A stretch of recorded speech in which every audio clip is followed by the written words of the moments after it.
Unpopular opinion, why I think parents who are shelling out thousands of dollars to put their kids through tutoring and coaching to get into selective schools are a total waste of time. To quote one of the parents in this article, he says, more important than winning the lottery. He's implying that if his kids get into selective school, it's more important than winning the lottery. You serious? Now, before I lay out my argument, here's the facts. Parents are spending thousands of dollars on specialized tutoring for their children. It also says 17,000 approximate applications have been applied for, and there's only about 2,000 roughly selective schools. What? And some of these tutoring companies that these parents are sending their kids to, they're being sold the possibility of a selective school, and that might not be true. Now, let me just break down why I think this is dumb. In terms of not parents being dumb, but this whole concept of trying to get your kids into a selective school so that they can be successful. Again, this is based on my personal experience and my personal opinion, so not to offend anyone. Look, I have been a broker for over 15 years. I've seen about thousands of applicants,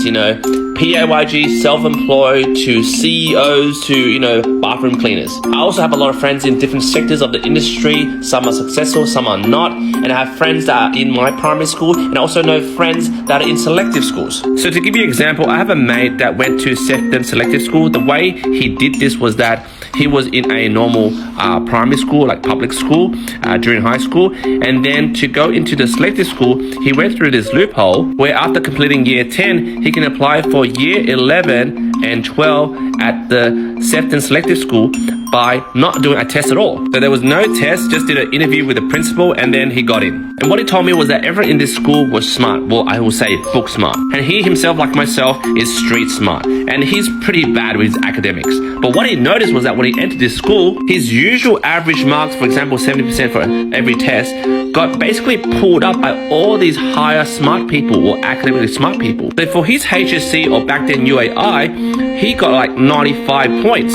But in all honesty, if he did this test in the bloody public school, he would have got maybe like 80.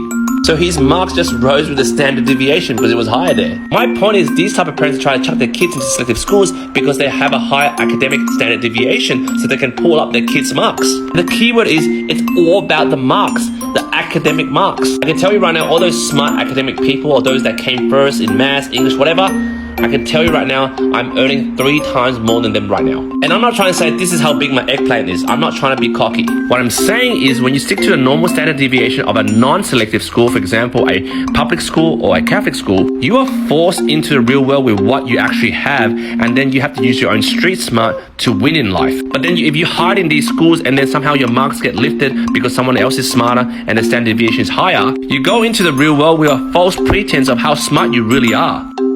And then you get higher marks, and then you get a job because of the higher marks, or because you supposedly came from a selective school. You start putting your confidence on these pieces of paper, which they call academic pieces of paper, to show your self-worth. And then you neglect all the street smart skills that you should have learned if you have gotten knocked around in life. And you must be scratching your head right now and asking, what do you mean, Q? Okay, this is what I mean. I finish high school, I go apply for a job, and I give them my CV, and then they look at it. You come from a non-selective school. I don't recognize this school, and this uni is pretty crap because you went to a shitty school. I'm sorry, you get the shitty job. Because I have no choice, I do the shitty job, and I work from the bottom and try to work up. And then I gotta scratch my head. How do I improve my personal skills, my street smart skills, to rise above the ladder, the bloody corporate ladder? I worked on my sales skills. I did door knocking. I did cutthroat retail. Did every admin job, call center job. When I was in my 20s, I did 2-3 jobs. And while that, I was at Toastmasters, which is a communication program, for like 5 to 7 years to improve my public speaking and my communication skills. And I got so sick of the PAYG politics in these corporate companies, I started my own bloody business. 15 years of working 100 hours a week, and now I'm here today.